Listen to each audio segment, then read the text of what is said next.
ഇന്ന് നമ്മൾ ഡിസ്കസ് ചെയ്യുന്നത് എത്രമാത്രം എഫക്റ്റീവായിട്ട് നമുക്ക് നോട്ട്സ് ഉണ്ടാക്കാം എന്നുള്ളതാണ്. ഇപ്പോൾ നമ്മുടെ ഹാൻഡ് റിട്ടൺ നോട്ട്സ് എന്ന് പറയുന്നത് വളരെ ഇമ്പോർട്ടൻ്റ് ആണ് റിവിഷൻ്റെ സമയത്ത്. കാരണം എപ്പോഴും നമുക്ക് ടെക്സ്റ്റ് മുഴുവനായിട്ട് വായിക്കാൻ പറ്റിയെന്ന് വരില്ല. അതുകൊണ്ട് റിവൈസ് ചെയ്യാൻ വേണ്ടി കുറേ കൂടെ എളുപ്പമായതാണ് നമ്മുടെ ഹാൻഡ് റിട്ടൺ നോട്ട്സ് തന്നെയാണ്. അപ്പോൾ ഇന്ന് അതിനു വേണ്ടി നമ്മുടെ ചാർട്ടർ ആക്ട് ഓഫ് 1773 നമ്മൾ എത്രമാത്രം നന്നായി നോട്ട്സ് എഴുതാൻ പറ്റും എന്നുള്ളത് നമുക്ക് നോക്കാം. ആദ്യത്തെ കാര്യം എന്ന് പറയുന്നത് first law passed by British parliament to regulate company affairs. Company affairs regulate ചെയ്യാൻ വേണ്ടിയിട്ടുള്ള ആദ്യത്തെ ബ്രിട്ടീഷ് ഗവൺമെൻറ്റിൻ്റെ പാർലമെൻറ്റിൻ്റെ നിയമം ഏതാണ്? ചാർട്ടർ ആക്ട് ഓഫ് 1773 ആണ്. ഇതിൽ വേറൊരു കാര്യം പറഞ്ഞിരിക്കുന്നത് ഗവർണർ ഓഫ് ബംഗാൾ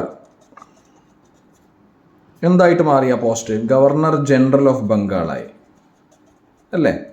ഇതിന് ഇമ്പോർട്ടൻ്റ് ആയിട്ടുള്ളൊരു കാര്യമാണ്. Warren Hastings is the first governor general of Bengal എന്ന് പറയുന്നത്. മാത്രമല്ല ബോംബെ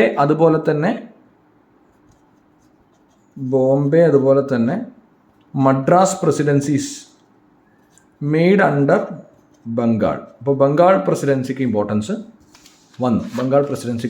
ഇമ്പോർട്ടൻസ് വന്നു. അതുപോലെ ഒരു സുപ്രീം കോർട്ടിൻ്റെ establishment provided for supreme court at Calcutta. Supreme കോടതി എവിടെയാണ്? കൽക്കട്ടയിലാണ് 1774. ഇതിൽ വേറൊരു ഇമ്പോർട്ടൻ്റ് ആയിട്ടുള്ള കാര്യം എന്ന് പറയുന്നത് പ്രിവെൻറ്റഡ് എന്ത് നിർത്തലാക്കി? Company officials private trade.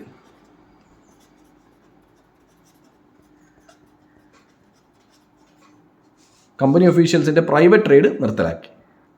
ഒരു സെൻട്രൽ അഡ്മിനിസ്ട്രേഷൻ ഫോം ചെയ്യുന്നതിൻ്റെ first step to lead to a central administration in India. ഇത്രയും കാര്യങ്ങളാണ് നമ്മൾ നോട്ട് എന്ന രീതിയിൽ ചാർട്ടർ ആക്ട് ഓഫ് 1773 ആയി ബന്ധപ്പെട്ട് ആക്കിയത്. അപ്പോൾ ഇങ്ങനെ ഒരു ഫ്ലോ ചാർട്ട് പോലെ വരച്ച് കഴിഞ്ഞാൽ നമുക്ക് കുറേയും കൂടി എളുപ്പമാവും കാര്യങ്ങൾ മനസ്സിലാക്കാം. കാരണം എന്താണ്? ഇപ്പോൾ ഇതിൽ തന്നെ കണ്ടില്ലേ, വാരൻ ഹേസ്റ്റിങ്സ് ആണ് ഫസ്റ്റ് ഗവർണർ ജനറൽ എന്ന് പറയുന്നു ഓഫ് ബംഗാൾ.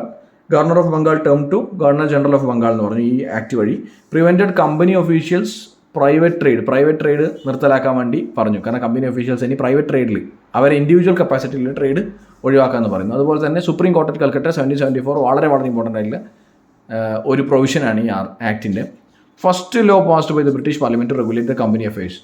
സ്ഥലം പോയാലും ഒരു ഫ്ലോ ചാർട്ട് മോഡൽ എന്ത് പറ്റും? നമുക്ക് റിവൈസ് ചെയ്യാൻ പറ്റും. അപ്പോൾ ഇങ്ങനെ ഒരു നോട്ട് ഉണ്ടായി കഴിഞ്ഞാൽ കുറേ കൂടി ഓരോ സെൻറ്റൻസ് വൈസ് വായിച്ച് ഈ കാര്യങ്ങൾ ഡീൽ ചെയ്യേണ്ട ആവശ്യമില്ല. അപ്പോൾ ഇതിലിപ്പോൾ കൊടുത്തിരിക്കുന്നത് കണ്ടില്ലേ, ഇങ്ങനെയാണ് പ്രൊവിഷൻസ് കൊടുത്തിരിക്കുന്നത്. ഒരിക്കലും ഉണ്ടല്ലോ നമ്മളൊരു പെട്ടെന്നുള്ള റിവിഷൻ ഇത് സഹായമാവില്ല. അപ്പോൾ ഇതുപോലൊരു ഫ്ലോ ചാർട്ട് നമുക്ക് സഹായകമാവുകയും ചെയ്യും. അതുകൊണ്ടാണ് അങ്ങനെ ഒരു കാര്യം പറഞ്ഞത്. അപ്പോൾ ബൈ, ടേക്ക് കെയർ.